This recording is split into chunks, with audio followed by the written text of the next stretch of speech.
গল টেস্টে জোড়া সেঞ্চুরির পর কলম্বোতে প্রথম ইনিংসে কপালমন্দ অধিনায়ক নাজমুল শান্তর 50 বঞ্চিত হলেন ওপেনার সাদমান ইসলাম। বৃষ্টি বাগড়া দেওয়ার দিনে 2 সেশন পার করার আগেই এক হালি উইকেট হারায় বাংলাদেশ। কঠিন দায়িত্ব অভিজ্ঞ মুশফিকুর রহিম ও লিটন দাসের কাঁধে। বুধবার সিরিজের দ্বিতীয় ও সবশেষ টেস্টে মুখোমুখি হয় বাংলাদেশ ও শ্রীলঙ্কা। সিরিজ নির্ধারণী এই ম্যাচে টস জিতে আগে ব্যাটিংয়ের সিদ্ধান্ত নেন টাইগার অধিনায়ক নাজমুল শান্ত। বাংলাদেশের হয়ে ইনিংস শুরু করতে নামেন সাদমান ইসলাম ও এনামুল হক বিজয়। গল টেস্টে পুরোপুরি ব্যর্থ হওয়া বিজয় কলম্বোতে পাওয়া সুযোগ কাজে লাগাতে পারেননি। ঘরোয়া ক্রিকেটের দাপুটি এই ব্যাটার ইনিংসের শুরু থেকেই নড়বড়ে।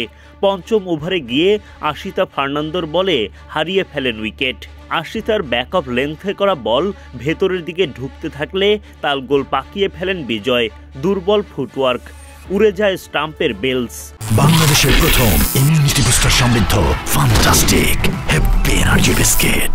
10 বল উইকেটে টিকে থেকে রানের খাতা খুলতে পারেননি বিজয়।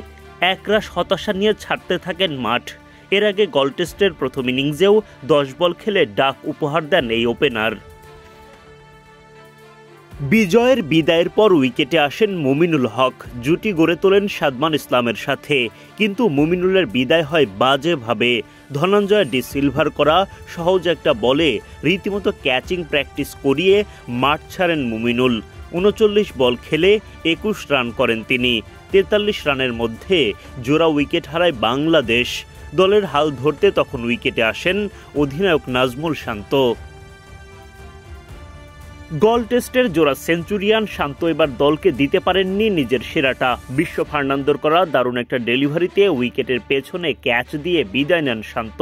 31 বল খেলে 8 রান করেন অধিনায়ক। শান্তর বিদায়ের পরপরই উইকেট হারান সাদমান। থারিন্দু রত্নানায়কের বলে সাদমান ক্যাচ দিলে উইকেট কিপার মেন্ডিজের গ্লাভসে লেগে বল যায় ধনঞ্জয় ডি সিলভার হাতে। 50 বঞ্চিত হন সাদমান। 93 বল খেলে 46 রান করেন তিনি।